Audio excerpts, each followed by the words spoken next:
આપણે પૌવા વઘારવાના છે. તો પૌવા વઘારવા માટે આપણે પૌવાને લઈ લીધા છે, એકદમ સરસ થોડું સાળી નાખ્યા છે. હવે આને આપણે ધોઈ લેવાના છે. આપણે એના માટે શિંગદાણા, ડુંગળી, મીઠો લીમડો અને બટેકાને આપણે જે પતલી પતલી પટ્ટી પાડી દીધી છે અને આપણે કમ્પ્લીટ કરી નાખ્યું છે. અને આપણે એમાં દાડમ એડ કરીશું. તો આપણે દાડમને ફોલી નાખ્યું છે. તો હવે આપણે એનો વઘાર કરીશું. આ લીલા મરચાં, લીંબુ બધું કમ્પ્લીટ છે.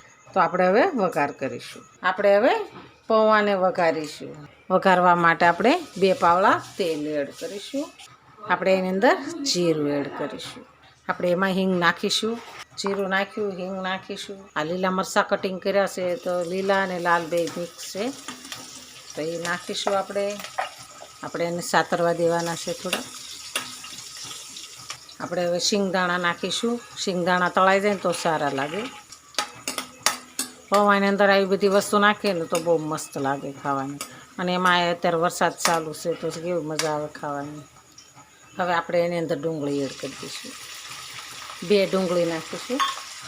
થોડીક સાતરવા દઈશું. આપણે સડી જાય ને તો સારી લાગે.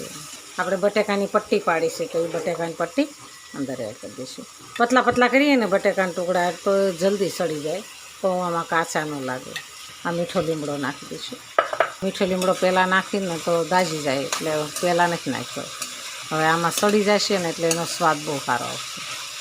દાજે નહીં અને અંદર એનો સ્વાદ સારો આવે.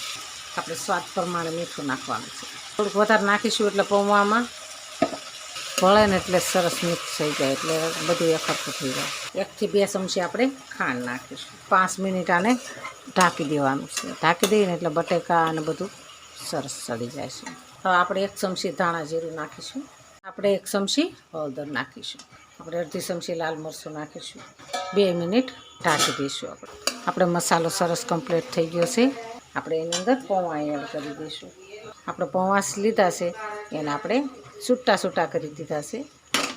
આપણે અંદર એડ કરી અને આપણે સરસ મિક્સ કરી દઈશું. આપણે સરસ હલાવીને કમ્પ્લીટ કરી નાખ્યું છે.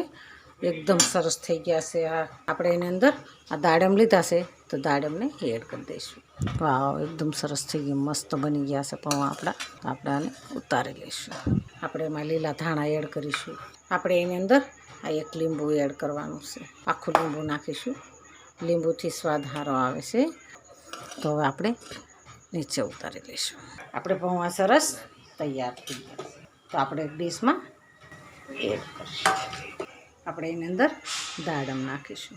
આપણા બટેકા પૌવા સરસ તૈયાર છે. એકદમ મસ્ત બની ગયા છે. તો હાલો ખાવા. જો અમારો વિડીયો ગમે તો લાઈક, શેર અને સબસ્ક્રાઈબ કરી દેજો. રાધે રાધે.